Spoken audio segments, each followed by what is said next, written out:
Welcome to my YouTube channel maths with DM. आज के इस वीडियो में पढ़ेंगे डाइस के बारे में। डाइस के वो कुछ इंपॉर्टेंट क्वेश्चन लेंगे जो हमें प्रीवियस ईयर में पूछे गए हो, चाहे एसएससी हो, चाहे रेलवे या फिर ग्रुप डी के कोई सा भी एग्जाम हो। इन सभी में पूछे गए क्वेश्चन को हम ऐड करते हुए आज का वीडियो बनाएंगे, जिसमें हमें सभी महत्वपूर्ण क्वेश्चन को ऐड करेंगे। तो दोस्तों, इस वीडियो को आप एंड तक जरूर देखना, और अगर आपने मेरे चैनल को लाइक और सब्सक्राइब नहीं किया तो लाइक और सब्सक्राइब कर दीजिए तथा अपने दोस्तों के साथ भी शेयर कीजिए। तो चलिए स्टार्ट करते हैं। फर्स्ट हम लेते हैं मानक पासा। मानक पासा क्या होता है? जिनकी दो विपरीत सतह होती है उनका योग हमेशा साथ होता है। तो इसका मतलब क्या होता है? अगर उसका फ्रंट अगर 1 आएगा तो उसका विपरीत की सतह कौन सी आएगी? 6 आएगी। और अगर फ्रंट में 3 आएगा तो विपरीत उसका कितना आएगा? 4। अगर फ्रंट में उसके 5 आएगा तो उसके जो बैक में कितना आएगा? 2। इसका मतलब जो उसके आगे और पीछे वाली सतह होती है उन दोनों का योग हमेशा 7 के इक्वल होना चाहिए। यही मानक पासे की पहचान है। हमने पिछले वाले वीडियो में अच्छे तरीके से इसकी थ्योरी को पढ़ा था, और आज उसके हम क्वेश्चन लेंगे और उनको अच्छी तरीके से सॉल्व करेंगे। तो दोस्तों, इस वीडियो के अंत तक जरूर देखना। यहाँ पे एक क्वेश्चन दे रखा है, यदि 3 ऊपर की सतह पर हो तो नीचे की सतह पर कौन सा अंक होगा?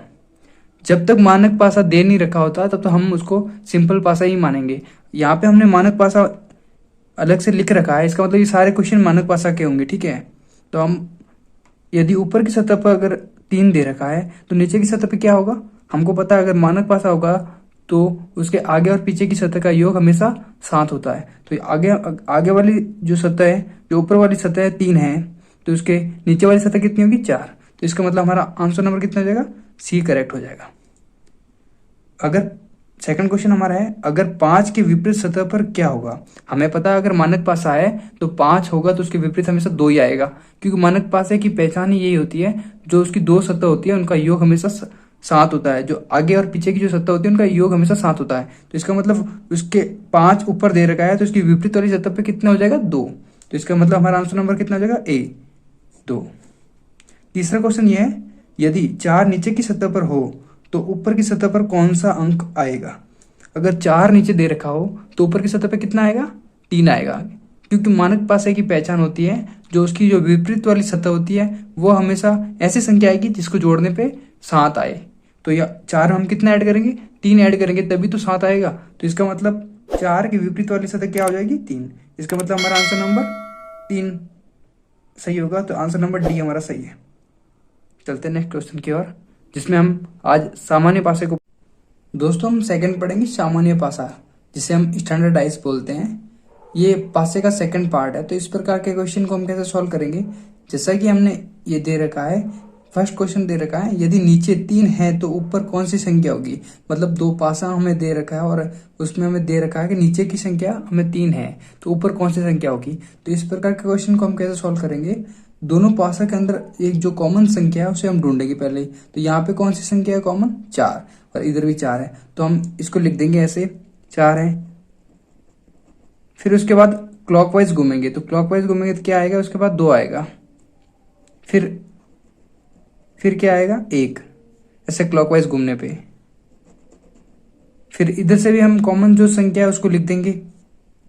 फिर यहां से भी हम क्लॉकवाइज घूमेंगे तो क्या आएगा? 3, और फिर क्लॉकवाइज घूमेंगे तो क्या आ जाएगा? 5। तो इसका मतलब क्या हो गया? 1 के विपरीत हमें 5 मिल जाएगा, 2 के विपरीत हमें 3 मिल जाएगा, और 4 के विपरीत हमें 6 मिल जाएगा। क्योंकि पासे के अंदर 6 पार्ट होते हैं, मतलब उसकी 6 सतह होती है। तो इसका मतलब ये हो गया 6 नंबर ही तो पीछे बचा हुआ है, तो इसका मतलब 6 हो जाएगा। तो हमें हमारा आंसर इस प्रकार से कौन सा हो जाएगा? बी नहीं, सॉरी, सी होगा, क्योंकि हमें दे रखा है यहाँ पे 3 के विपरीत 2 होता है। तो इसका मतलब 3 अगर नीचे है तो 2 ऊपर होगा। तो ऑप्शन नंबर सी हमारा सही। सेकंड क्वेश्चन, एक पासे की 3 स्थितियां दी गई हैं, उसके आधार पर यह पता कीजिए कि अंक 2 के सामने कौन सा अंक पाया जाएगा। अगर हमें 3 स्थितियां दे रखी हो तो इस प्रकार के क्वेश्चन को हम कैसे सॉल्व करेंगे? अगर हमें जैसे जो संख्या दे रखी होती है उस वाले पासे को हम ढूंढेंगे पहले। तो हमें यहाँ पे 2 कौन से वाले पासे में दे रखा है? तीसरे नंबर में। तो इस वाले पासे को ऐड करेंगे तथा हमें ढूंढेंगे जो कॉमन संख्या है, कोई से भी हो, चाहे इसको या इसको ले लो, चाहे फर्स्ट या सेकंड को ले लो, या फर्स्ट या थर्ड को ले लो, कोई बात नहीं, कोई से भी 2 ले लो जिनमें संख्या कॉमन होनी जरूरी है। तो हम अगर सेकंड और थर्ड को लेंगे तो यहाँ पे देखते हैं कोई भी संख्या दोनों में कॉमन नहीं है, और इसलिए हम फर्स्ट और थर्ड को यूज करेंगे। यहाँ पे हमें संख्या मिलती है 1 और 4, और 1 और 4 दोनों यहाँ पे कॉमन है। तो इस प्रकार के क्वेश्चन को हम कैसे सॉल्व करेंगे, जो कॉमन संख्या है उसको लिख देंगे। जैसे हमने यहाँ पे 4 लिख लिया, फिर हम क्लॉकवाइज घूमेंगे तो 4 के बाद क्या आएगा 1, फिर उसके बाद क्या आएगा 6। अगर हमने यहाँ पर पहले 4 लिया तो इसका मतलब यहाँ पर भी हमें पहले 4 लेना चाहिए, 4 ही लेना चाहिए, तभी आंसर आएगा हमारा। तो हम पहले यहाँ पे 4 लेंगे, फिर जो कॉमन है ना उसी की तरफ से घूमेंगे। जैसे यहाँ पे 4 से 1 की तरफ घूमे तो इसका मतलब यहाँ से भी हमें 4 से 1 की तरफ ही घूमना पड़ेगा, क्योंकि जो कॉमन संख्या होती है उसी की तरफ घूमना होता है हमेशा, तभी हमें जो उसकी विपरीत सतह होती है वो वाली हमें मिलेगी। तो 4 के बाद क्या आएगा 1 और फिर 2। तो हमें पूछा है 2 के सामने कौन सा आएगा, इसका मतलब 2 के सामने हमें 6 आएगा। इन दोनों में से ही मिल गया हमें, तो इसका यूज हमारे इस क्वेश्चन में नहीं हुआ। अगर कुछ और भी कॉमन आता तो फिर हम इसका भी यूज करते और एक बार और करते क्वेश्चन, तो फिर हमारा आंसर आता। लेकिन हमारा इसी में आंसर आ गया तो हम लिख लेंगे यहाँ पे 6। तो यहाँ पे डी ऑप्शन हमारा सही होगा। जैसे कि क्वेश्चन तीसरा दे रखा हमें, नीचे एक पासे को 2 स्थितियां दिखाई गई है। जब नीचे हमें उसके पासे के नीचे की तरफ 3 बिंदु हैं तो ऊपर कितने बिंदु होंगे। तो इस प्रकार क्वेश्चन को हम कैसे सॉल्व करेंगे, जो कॉमन है ना उसको पहले ढूंढेंगे। तो यहाँ पे कॉमन क्या है, ये 5 बिंदु ऊपर भी कॉमन है और ये 5 बिंदु ऊपर भी कॉमन है। फिर हम देखते हैं ये 2 बिंदु, यहाँ पर भी 2 बिंदु है, यहाँ पर भी 2 बिंदु है, तो इसका मतलब 2 बिंदु कॉमन हो गए। तो हम यहाँ से घूमेंगे तो पहले 5 बिंदु आएंगे, फिर 2 आएंगे, फिर 3 आएंगे। पहले 5 बिंदु आएंगे, फिर 2 बिंदु आएंगे, फिर 3 बिंदु आएंगे, फिर इधर भी 5 से घूमेंगे, फिर 2 आएंगे, फिर पीछे कितने बचते हैं 4। दोस्तों थर्ड हमारा हो जाएगा ओपन डाइस। जैसा कि ये क्वेश्चन दे रखा है, उपरोक्त दिए गए पासे के प्रसारित रूप के अनुसार निम्न में से कौन सा पासा निश्चित रूप से सही होगा। तो इस प्रकार के क्वेश्चन को हम कैसे सॉल्व करेंगे, अगर निश्चित रूप से सही कौन सा होगा, अभी 4 हमें पासा दे रखे हैं, उनमें से सही पासा कौन सा है। अगर इस प्रकार के क्वेश्चन को हम फाइंड करना है तो हम कैसे फाइंड करेंगे, जैसे यहाँ पे पिछले वाले वीडियो में मैंने बताया था, इस प्रकार के क्वेश्चन को कैसे सॉल्व करेंगे, जो एक बॉक्स रहता है उसको छोड़ देते हैं तो उसके आगे वाला बॉक्स उसके पीछे की सतह रहता है। जैसे 6 के जो अगर 6 आगे वाली सतह पे रहेगा तो 1 उसके पीछे वाली सतह पे रहेगा। अगर 2 आगे की वाली सतह पर रहेगा तो उसके पीछे वाली सतह पे कौन रहेगा, तो यहाँ पे एक बॉक्स खाली है, तो इसका मतलब 1 ये छोड़ेंगे तो फिर यहाँ पे बॉक्स कौन आएगा, इस लाइन में कौन सा बॉक्स आएगा 5। तो यहाँ पे 2 के विपरीत सतह पे कितना रहेगा 5, और 4 के विपरीत सतह पे क्या रहेगा 3।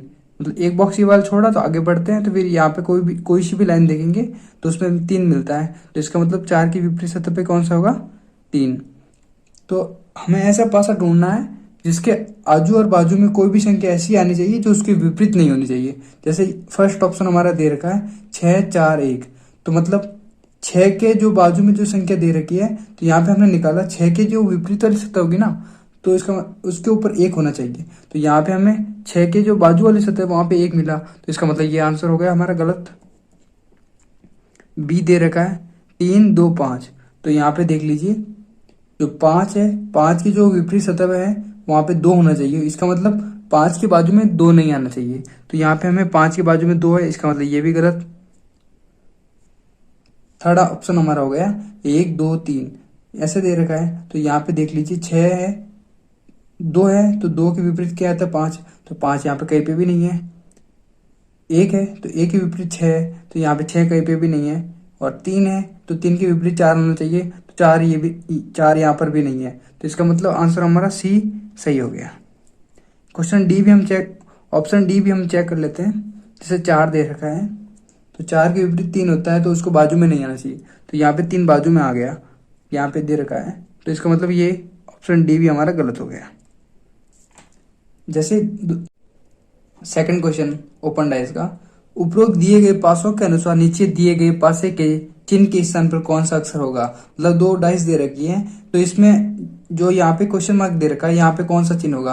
तो यहाँ पे हम दोनों डाइस में जो कॉमन अक्षर है उसको निकालेंगे। तो कॉमन अक्षर कौन सा है यहाँ पे के, तो के से हम क्लॉकवाइज घूमेंगे तो टी आएगा, टी के बाद एम आएगा, तो टी और एम आएगा। फिर यहाँ से यहाँ पर भी क्लॉकवाइज घूमेंगे, के बाद वाई आएगा, वाई के बाद जेड आएगा, तो के और वाई जेड। तो इसका मतलब जेड के विपरीत एम आएगा, तो मतलब बाजू में आना नहीं चाहिए। तो इस प्रकार से हमें जेड और के दे रखा है, तो यहाँ पे कौन सी संख्या आ जाएगी, इसका मतलब टी आ जाएगी। ये भी नहीं आएगा और ये भी नहीं आएगा और ये भी नहीं आएगा। टी ऑप्शन नंबर डी हमारा सही हो गया। आशा करता हूँ वीडियो अच्छा लगा होगा। अगर वीडियो अच्छा लगे तो लाइक और सब्सक्राइब कीजिए तथा अपने दोस्तों के साथ शेयर कीजिए। धन्यवाद दोस्तों, मिलते हैं नेक्स्ट वीडियो में।